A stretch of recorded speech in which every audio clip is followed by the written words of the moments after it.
As you are advanced in your own organization, as you all are headed to Cleveland to participate in this Black Lives Movement conference, how do you respond to that particular critique? Again, a loving critique from an elder of the struggle that some others share, that I've even shared as well, to be frank, as a concern about, in part because of the co-optation and the appropriation, that a more clear ideological structuring might be of some value here. But how do you respond to those kinds of, again, loving criticisms? I think that the criticism is helpful. I also think that it might, I think of a lot of things. The first thing I think is that we actually do have an ideological frame. Myself and Alicia in particular are trained organizers. We are trained Marxists. We are trained Marxists. Are trained Marxists. We are super versed on sort of ideological theories. And I think that what we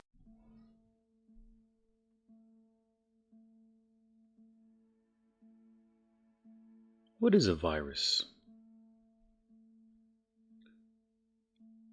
I mean, what really is a virus? Sure, we can discuss the biology of a virus and how it's made up of RNA. It requires a life force to be able to exist itself. It needs other living beings to replicate its own body to be able to survive and pass on its existence, if you could say. But what really is a virus? What drives a virus? A virus exists through destruction. Simply put, that's the way it is.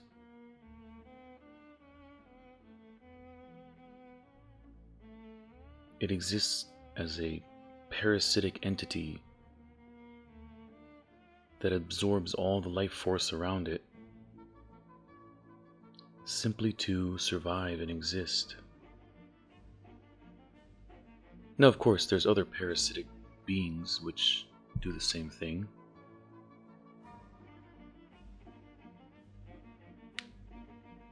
But a virus is something special because it's not so much its parasitic nature that makes it such a nefarious entity. It's more so its ability to mutate and shift and adapt and constantly change and change and change. It's what makes the constant war in the human body, in all living beings, in all living creatures. It's what makes this war a never-ending one.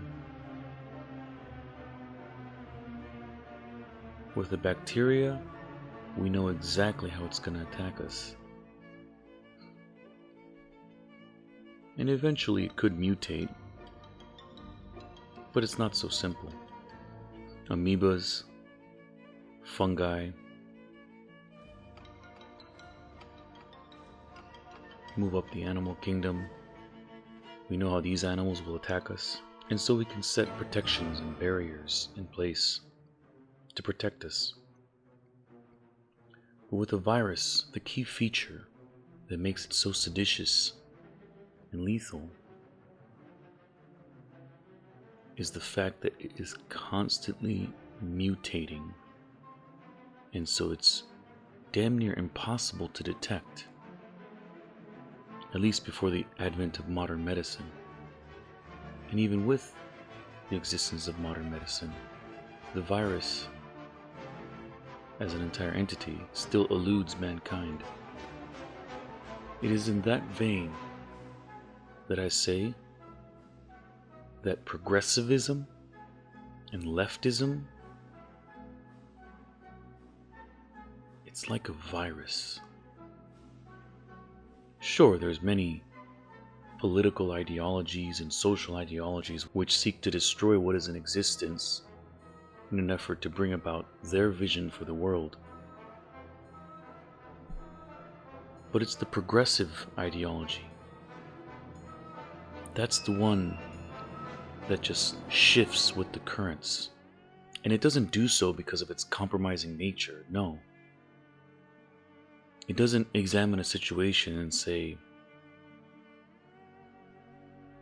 those are good aspects of society that I'd like to incorporate and bring about. No, not at all.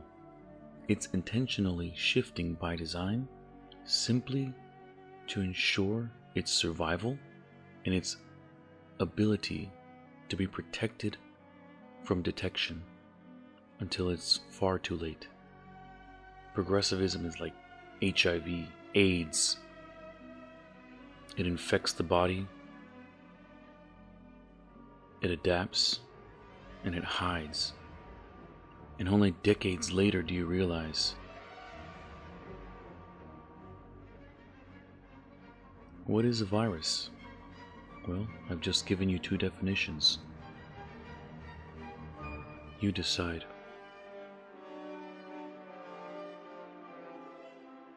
You decide for yourself which path you wish to take.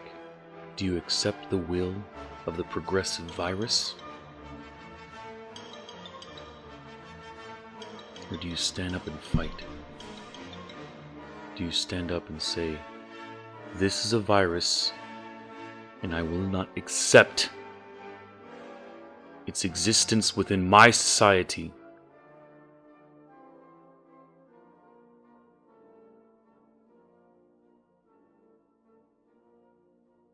Choose wisely.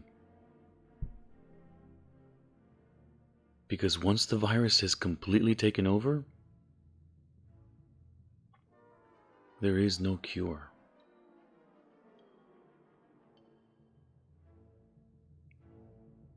Like the human body,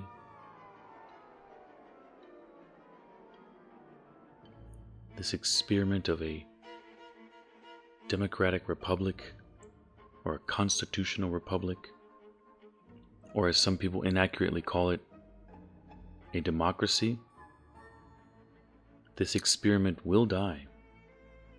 The West will die. And you along with it, and your friends, and your family, everyone you care about.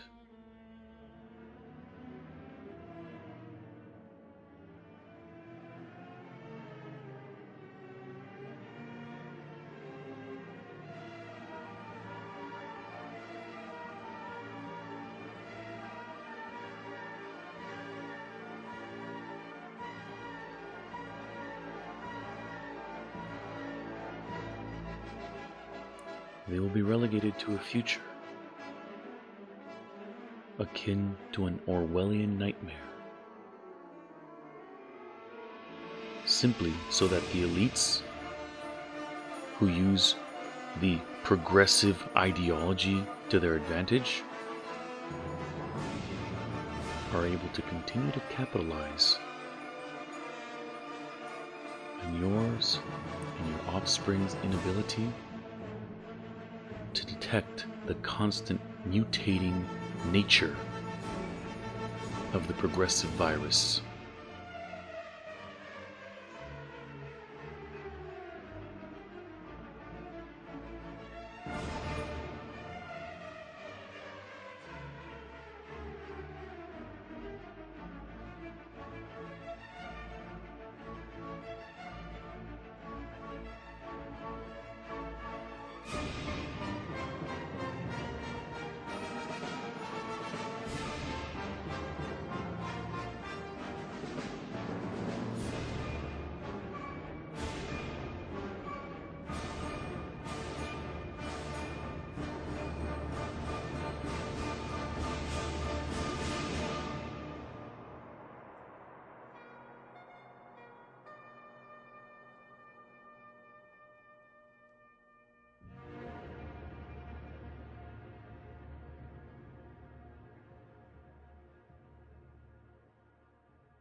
My name is the R Heretic, and I'll see you in the next one.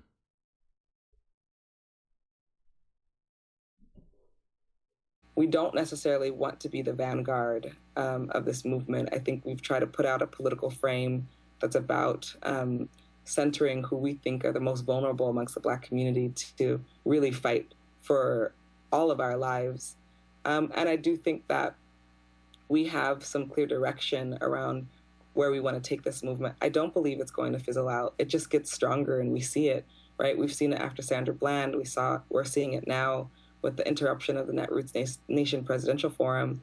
What I do think, though, is folks, especially folks who've been trained in a particular way, want to hear certain things from us that we're not sort of framing it in the same ways that maybe another generation has.